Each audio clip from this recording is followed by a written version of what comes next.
How dare you speak about my son like that? How dare you disrespect Ryan's memory? The words came out of Kelly's mouth like venom, her face twisted with rage, her hand already reaching for the coffee mug on the counter. Markson Andrew barely had time to register what was happening before the ceramic shattered against his cheekbone, scalding coffee burning his neck and shoulder, blood instantly streaming from the cut above his eye. Please, before we continue, like, share and subscribe. He stood frozen in his own kitchen, the kitchen in the house he'd bought 3 years before he met her, the house he'd paid every bill for, the house where he tried for 5 years to build the family he'd been denied since his parents died in a car accident when he was 9 years old. Behind Kelly, 17-year-old Devin Brennan smirked. That same smirk Markson had seen 100 times before, the one that said, "I won again and there's nothing you can do about it." One moment, one mug of coffee, one choice that would expose 5 years of lies, financial abuse, and secrets that would destroy the family Kelly thought she was protecting. Markson touched his face. His fingers came away red. He looked at Kelly, really looked at her, and saw a stranger wearing his wife's face. A woman who just committed assault over a $3,200 credit card charge her son had racked up buying Supreme hoodies and designer sneakers, then lied about having permission to spend. "You're bleeding," Devin said, his voice flat and emotionless, that same calculating tone he used when he knew he'd gotten away with something. "You should probably clean that up before it stains Mom's floor." "Not our floor. Mom's floor." After 5 years of marriage, Devin still made sure Markson knew he was an outsider, a replacement, a man who could never measure up to the ghost of Officer Ryan Brennan, the hero cop who died in the line of duty 7 years ago. Except Ryan Brennan hadn't died a hero. He'd died drunk, legally intoxicated, recklessly trying to stop a robbery while off duty with a blood alcohol level of .18. The police department had covered it up, paid Kelly $850,000 to keep quiet, and given Ryan a hero's funeral to protect their reputation. But Markson didn't know that yet. He wouldn't know until his lawyer showed him the sealed toxicology report 3 months from now, when everything Kelly had built on lies would finally collapse. What Markson did know, standing in that kitchen with coffee dripping down his shirt and blood running into his eye, was that he was done. Done being the ATM machine. Done being the punching bag. Done sacrificing everything for a woman who would always choose her manipulative son over him. He pulled his car keys from his pocket. Walked past Kelly without a word. Grabbed his work bag from the hallway. "Where are you going?" Kelly demanded, her voice shifting from rage to panic. "We're not done talking about this." Markson stopped at the front door. Turned. Met her eyes one last time. "Yes, we are." He walked out into the morning sun, blood still dripping from his face, and drove away from the house he owned, the marriage he'd sacrificed everything for, and the family that had never wanted him. In his rearview mirror, he watched Kelly standing in the doorway, her phone already at her ear, probably calling her mother to play the victim. What Kelly didn't know, Markson had been planning this moment for 6 months. The lawyers were already hired. The accounts were already frozen. The evidence was already compiled. And most importantly, the 8-year-old daughter Kelly didn't know existed was waiting for him at a house she didn't know he'd rented. 5 years earlier, Markson had walked into a community center basement that smelled like burnt coffee and desperation. The grief support group met every Tuesday at 7 p.m., and his therapist had insisted he attend after spending 6 months unable to sleep, unable to function, unable to accept that his ex-girlfriend Rachel had moved across the country with his daughter Emily and refused to let him see her. The metal folding chairs squeaked when Kelly Brennan stood to share her story. She was beautiful in that fragile way that made men want to save her, dark hair, sad eyes, a voice that cracked at all the right moments. "My husband, Officer Ryan Brennan, was killed in the line of duty 3 years ago. He died a hero stopping a robbery while off duty. He left me and our son Devin, who was 12. She paused, dabbing her eyes with a tissue. "The hardest part is watching Devin suffer. He needs a father figure, but how do you replace a hero?" After the meeting, Markson approached her. His therapist would later call this his savior complex activating. The orphan foster kid who'd spent his whole life craving family, seeing his chance to finally build one by rescuing a widow and her fatherless son. They talked for 2 hours in the parking lot. Kelly mentioned she received survivor benefits and some savings from Ryan's death, but kept the numbers vague. Markson, earning $140,000 as a civil engineer, never pressed. He was too busy falling for the narrative. Devoted widow, struggling son, chance to be the father he'd never had. 6 months later, they married in a small ceremony. Devin was sullen throughout, barely acknowledging Markson's vows to love and protect this family. But Markson told himself it would get better. The kid just needed time. What Markson didn't know, Ryan hadn't died a hero. Kelly had received $850,000 in hush money life insurance. Devin had already been suspended twice for violence. And Kelly had been asked to leave 3 grief support groups for using them as dating services. The wedding photos showed Markson smiling, hopeful, finally belonging to a family. Kelly's smile was practiced, calculated. And Devin's eyes, if you looked closely, held something cold and predatory, the look of someone who just identified his next victim. 2 days before the coffee incident, Markson sat in his office during lunch reviewing credit card statements for tax preparation. That's when he saw it.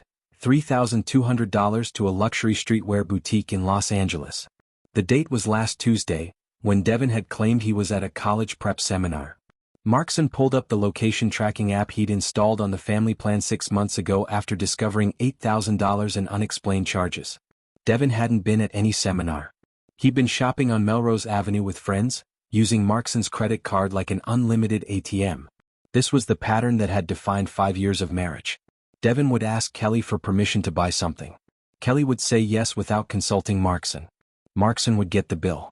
When Markson objected, Kelly would weaponize grief. His father died serving this community. Are you really going to deny him basic things? And Devin would perform tears, saying, "Dad would have let me," or, "I guess I don't deserve anything because my real father is dead."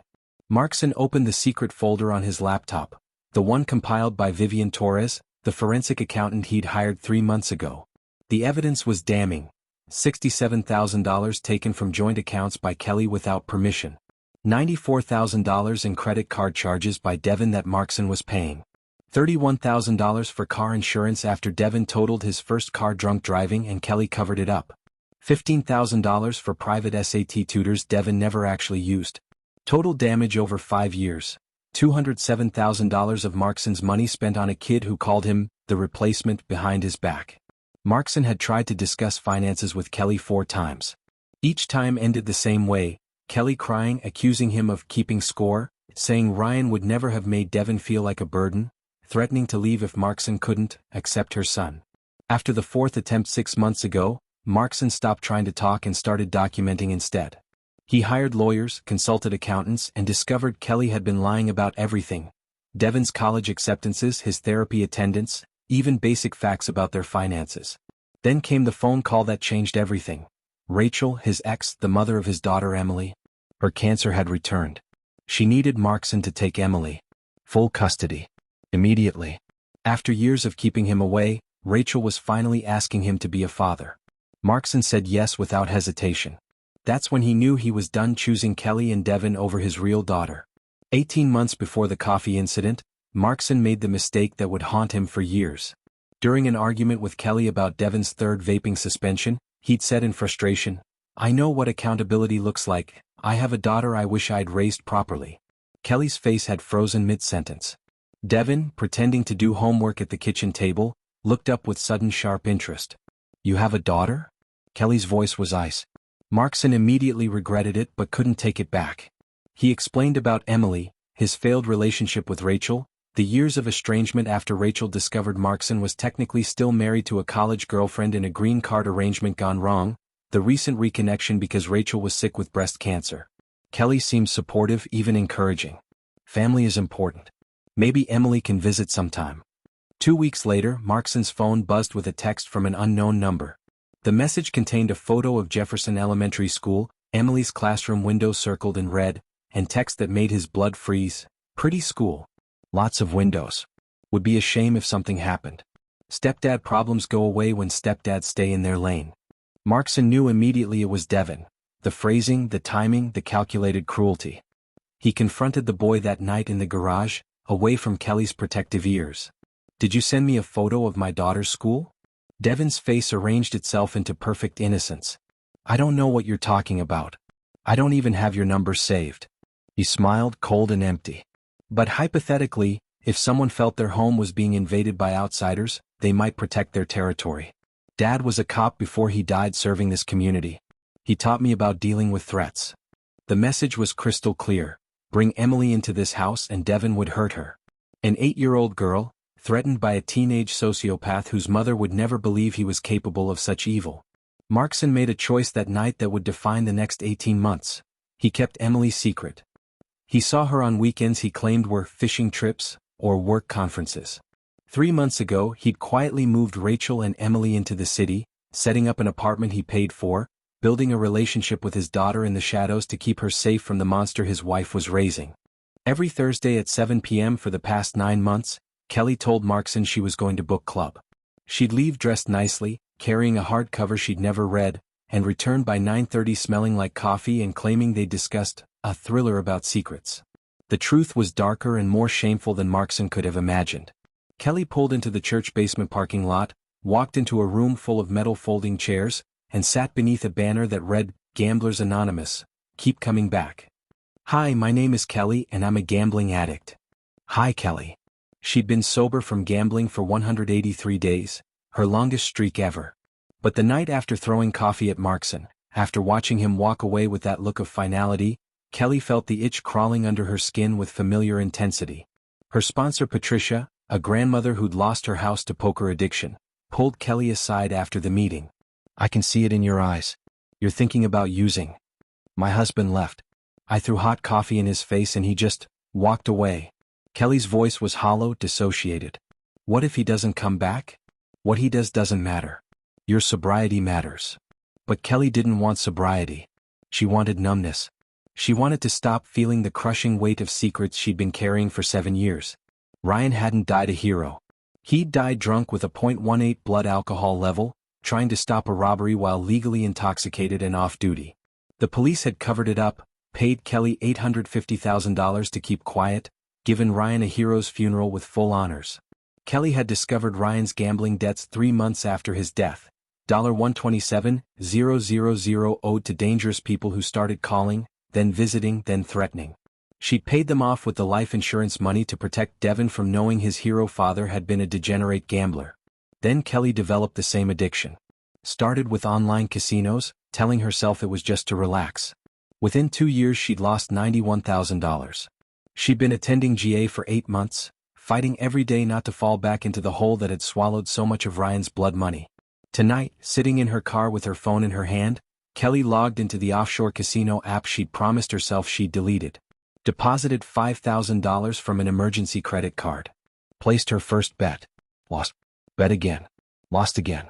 By midnight, Kelly had lost $23,000 and was frantically trying to transfer money from accounts Markson had already frozen. 7 months before the coffee incident, 17-year-old Devin Brennan stood in handcuffs in the principal's office of Westside High School.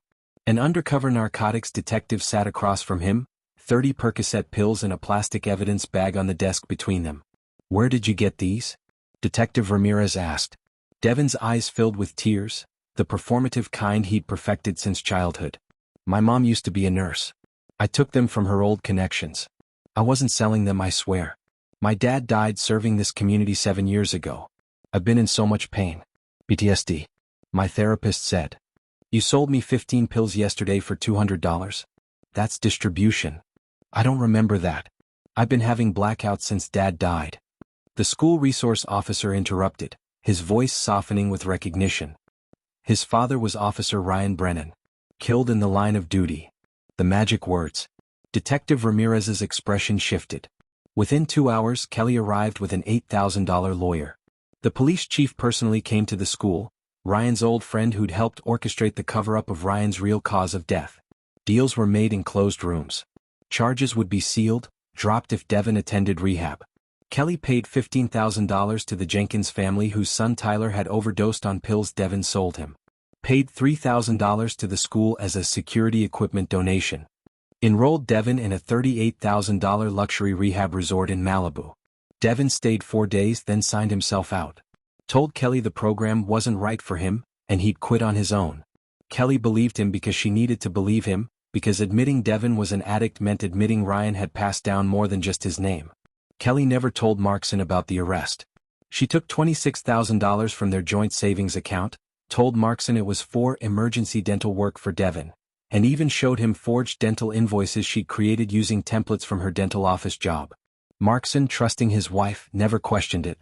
Until 6 months later, during tax preparation, when he noticed the dental insurance had never been billed. When he called the dentist directly and they had no record of treating Devin. That's when Markson hired the forensic accountant who would uncover everything. The morning after the coffee incident, Kelly sat at her kitchen table surrounded by legal documents delivered by a process server. Her hands trembled as she read the petition for dissolution of marriage, but it was the property section that made her vision blur. Petitioner requests confirmation that the residence at 2847 Oakmont Drive remains his separate property, purchased prior to marriage and titled solely in his name. Kelly called Markson 17 times. Every call went to voicemail. Finally she called the lawyer listed on the papers, a woman named Teresa Valdez whose voice was professionally cool and absolutely merciless. My husband can't just take the house. I've lived here for 5 years. Mrs. Andrew, your husband purchased that home 3 years before you married. It's titled solely in his name. You have no legal claim. You have 30 days to vacate. I'm a widow with a teenage son. Where are we supposed to go? That's not my concern. However, my client has generously offered to continue paying utilities for 30 days to assist your transition. Kelly's mind spun through her options. The life insurance money, except most of it was gone. The savings, except she gambled away $23,000 last night. The accounts, except Markson had frozen them. She pulled up her bank balance, $47,000 left of $850,000. And she owed the IRS $83,000 in back taxes on unreported survivor benefits. Devin walked into the kitchen, headphones on, oblivious. What's for dinner? Kelly looked at her son, 17 years old, entitled, cruel behind his charming mask, the boy she'd bankrupted herself protecting. Devin, your stepdad is divorcing me. We have to move out. Devin shrugged. So, use your insurance money. Buy something better. There is no money left. Devin's face went from confused to furious in seconds. What do you mean? I mean I spent it. On you. On lawyers, cars, clothes, payoffs, everything you've ever wanted. It's gone. You spent my dad's money? That was my inheritance. Your father died drunk, Devin? The words tore out of Kelly after 7 years of silence. He was legally intoxicated, .18 blood alcohol, trying to be a hero while drunk off his ass. The police covered it up. They paid us hush money. That life insurance was payment for keeping quiet about the fact that your hero father died because he was a reckless alcoholic with a gambling problem who left us $127,000 in debt. The silence was suffocating. Devin's phone was in his hand, recording before Kelly realized what was happening. Say that again. About Dad. Markson sat across from Vivian Torres, the forensic accountant whose 147-page report had cost him $15,000 but was worth every penny. She'd highlighted what she called the greatest hits of Kelly's financial abuse. Your wife received $850,000 in life insurance plus $180,000 in survivor benefits over 5 years. Total, $1.03 million. She has $47,000 left. Here's where it went. The spreadsheet looked like a crime scene. Devin's 2 cars totaling $100,000. One totaled in a drunk driving accident Kelly covered up. Legal fees of $47,000 for 2 arrests Markson didn't know about. Luxury rehab facilities totaling $57,000 where Devin stayed less than a week combined. Designer clothes and electronics totaling $90,000. Payoffs to families and businesses Devin had wronged, $31,000. Kelly's gambling losses, $91,000. Money stolen from Markson's accounts, $67,000.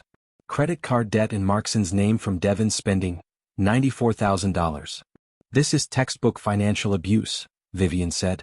She compartmentalized, made small withdrawals, used emotional manipulation when questioned. You're not liable for debts incurred without your knowledge. The house is yours, she has no claim. Markson stared at the numbers. 5 years of his life, quantified in dollars stolen and lies told. What happens to her now? She owes you $67,000 plus the credit card debt. She owes the IRS $83,000.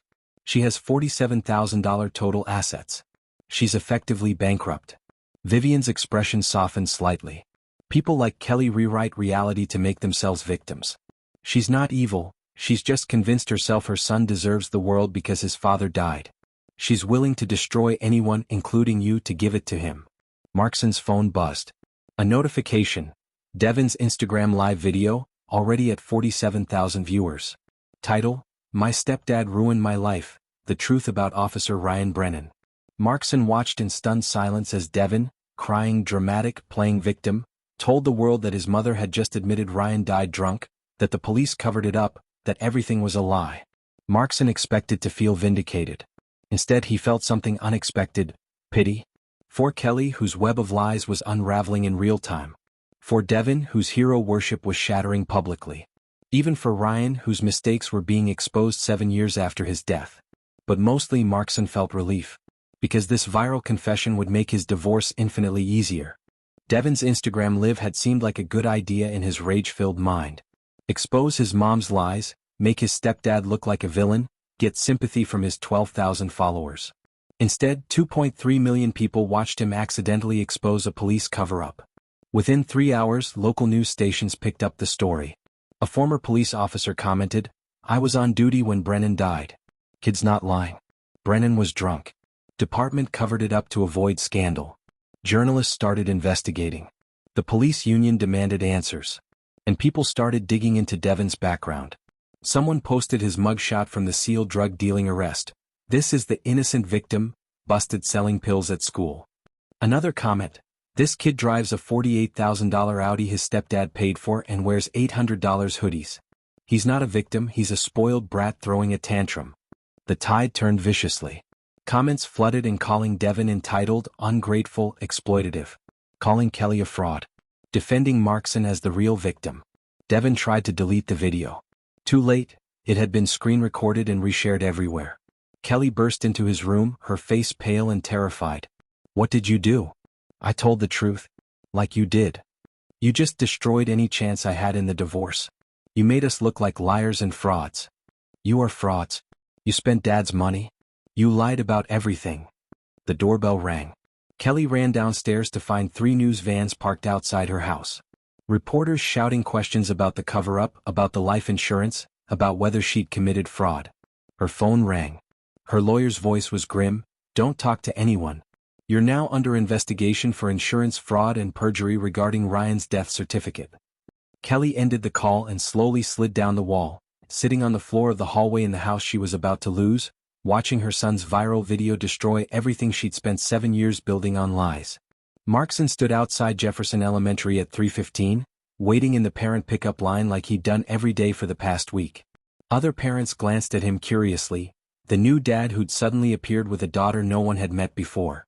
Emily burst through the doors, backpack bouncing, her smile wide and gap-toothed.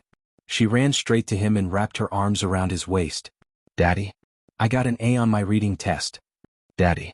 Not Markson, not father, awkwardly pronounced. "Daddy." Like she'd been saying it her whole life instead of just these past few months since Rachel's cancer had brought them back together. "I'm so proud of you, Em." At the house Markson had rented near Emily's school, not the house Kelly thought he owned, but a modest 3-bedroom where he could build a real life, Rachel waited. She looked tired but hopeful. The cancer treatment was working. She was going to survive. Over dinner, Emily talked excitedly about her new school, her new friend Sophia, her new life. After she went to bed, Markson and Rachel sat on the porch in the evening warmth. "Thank you for stepping up," Rachel said quietly. "I was wrong to keep her from you all those years. We both made mistakes. We're fixing them now." His phone buzzed with another notification from Devin's viral video, now at 5 million views. Markson watched 30 seconds. Devin crying, Kelly's secrets spilling out, the internet collectively turning against them. "Is that them?" Rachel asked. "Yeah. Are you okay?" Markson thought about 5 years of being called the replacement, of coffee burning his face, of blood dripping from his cheek while Devin smirked. He thought about $207,000 stolen, about threats against his daughter, about a wife who'd chosen her lying son over him every single time. Then he looked at Emily's shoes by the door, her backpack hanging on a hook, her drawings covering the refrigerator. "I'm better than okay," he said. "I'm finally with the family that actually wanted me." His lawyer called minutes later with news Kelly had filed a countersuit demanding $8,000 monthly spousal support and claiming emotional distress. Markson almost laughed. After everything, Kelly still thought she was the victim. "Let her try," Markson told Teresa. "We have the evidence. Let's go to court." 3 months later, family court felt like the reckoning Kelly had spent 7 years avoiding. She sat next to her lawyer, dressed conservatively, playing the grieving widow card she'd perfected. But Markson's attorney Teresa Valdez was prepared, armed with 147 pages of forensic evidence and sealed records that had been unsealed specifically for this hearing. Mrs. Andrew, you received $850,000 in life insurance. How much remains? About $47,000. You spent over $800,000 in 7 years. Can you account for where it went? My son's needs. Education, therapy. His 2 cars totaling $100,000? His designer wardrobe? The $73,000 in legal fees for his 2 arrests. Teresa slid documents across the table. These are Devin's sealed juvenile records. Pharmacy break-in at 15. Drug dealing at 16. You paid to make these disappear, didn't you? Kelly's face went white. Did you tell your husband about these arrests? No. Did you tell him about the $15,000 payoff to the family whose son nearly died from pills your son sold? No. Did you tell him about your $91,000 gambling addiction? No. Did you tell him you were stealing from joint accounts, $67,000 over 2 years? Kelly's lawyer objected weakly. Teresa pivoted without missing a beat. Let's discuss the assault. You threw hot coffee at my client's face, causing a laceration requiring 4 stitches. Hospital records confirm. Do you deny this? I was defending my son from verbal abuse. From what? Your husband asked your son to be financially responsible, and you responded by throwing a hot beverage at his face. That's assault, Mrs. Andrew. Domestic violence. The judge leaned forward. Mrs. Andrew, is there anything you'd like to say? Kelly stood, her voice shaking. My first husband died serving this community. Everything I did was to protect my son, to honor Ryan's memory. Teresa interrupted coldly. Your first husband died with a .18 blood alcohol level. The police covered it up. The life insurance was paid under false pretenses. You've spent 7 years building your life on a lie. Kelly collapsed into her chair, finally breaking. Not the performative tears she'd used to manipulate people for years, but real, devastating sobs of someone whose entire constructed reality was crumbling. The judge's ruling was swift and merciless. Divorce granted. No spousal support due to proven financial abuse. Markson keeps the house. Kelly must repay $67,000 stolen from joint accounts. Both Kelly and Devin must attend mandatory therapy and treatment. Outside the courthouse, Kelly sat in her car shaking. Her phone rang. Devin's name appeared. I'm moving to Florida with Uncle Travis. I can't be around you anymore. 6 months after the coffee incident, Markson stood in the backyard of his new house. A modest 3-bedroom he'd purchased outright with money saved from years of Kelly draining him, grilling burgers for Emily's 9th birthday party. Rachel helped hang decorations, healthy and cancer-free, their relationship never rekindled romantically but solid as co-parents who'd finally gotten it right. Emily ran through the sprinkler with 5 school friends, her laughter filling the air like music Markson had been waiting his whole life to hear. His phone buzzed. A Facebook message from Kelly, "Can we talk? I need closure." He showed Rachel. "Should I respond?" "That's up to you. But remember, you don't owe her anything." Markson typed carefully, "I hope you're getting help. I hope you're healing. But I can't be part of that journey. Take care of yourself and Devin." He blocked her number. Not cruelty, self-preservation. Across town, Kelly Andrews sat in her 1-bedroom apartment, all she could afford after court-ordered repayments. She was 9 months sober from gambling, attending GA meetings 3 times weekly, working retail pharmacy for $38,000 a year, a fraction of what she'd once had. Devin barely spoke to her from Florida. Once a month, awkward calls where he blamed her for ruining everything.